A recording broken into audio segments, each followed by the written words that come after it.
Read explosive interview with Nnamdi Kanu on Biafra Remembrance Day. Nnamdi Kanu in an interview with Al Jazeera says Nigeria is a stupid country. The interview was the first time he has spoken to an international media outlet since he was granted bail. Kanu insisted that the Igbo people have nothing in common with Nigeria. Nnamdi Kanu, the leader of the indigenous people of Biafra, IPOB, in an interview has termed Nigeria a stupid country. Kanu, who spoke to Al Jazeera in the parlor of his father's home in Umuahia, insisted that the Igbo people have nothing in common with Nigeria. The interview was the first time he has spoken to an international media outlet since he was granted bail on health grounds in April by Justice Binta Nyako. Kanu, who spoke to Al Jazeera in the parlor of his father's home in Umuahia, insisted that the Igbo people have nothing in common with Nigeria. According to Al Jazeera, Nnamdi Kanu waves his hand and puffs in frustration. Nothing seems to be working in Nigeria. There is pain and hardship everywhere. What we're fighting for is not self-determination for the sake of it. It's because Nigeria is not functioning and can never function, he said. In a show of defiance and an apparent flout of his bail conditions, when Al Jazeera asked him if he was worried that he will land in trouble with the federal government for speaking to the media outfit, Kanu was said to have scoffed. "I don't care," he said, and rolls his eyes.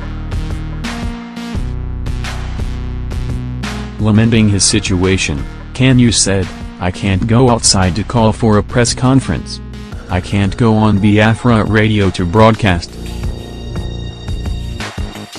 I can't allow large groups of people to basically congregate outside to see me, and it's like asking me not to breathe," he says. Going further, the leader of IPOB said the Igbo identity is not reckoned within Nigeria, hence the reason for his agitation. "I'm not allowed to contest for the presidency of Nigeria because I'm Igbo. I'm not allowed to aspire to become the Inspector General of Police because I'm Igbo. I'm not allowed to become Chief of Army Staff because I'm Igbo. What sort of stupid country is that?" Kanu asks. "Why would any idiot want me to be in that sort of country?" Nnamdi recalls that in one of his broadcasts on Radio Biafra, a London-based radio station, Kanu said,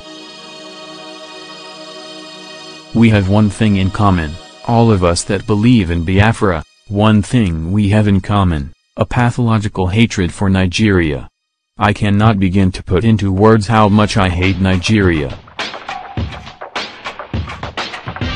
Al Jazeera reports that on the other side of the parlor door, dozens of people are waiting to see Kanu. A throng of young men dressed in black guard the compound.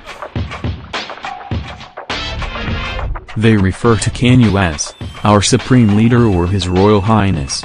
"Kanu is my savior," says Saparu Uma, a senior student at one of Nigeria's oldest universities, the University of Nigeria in the southeastern city of Nsukka.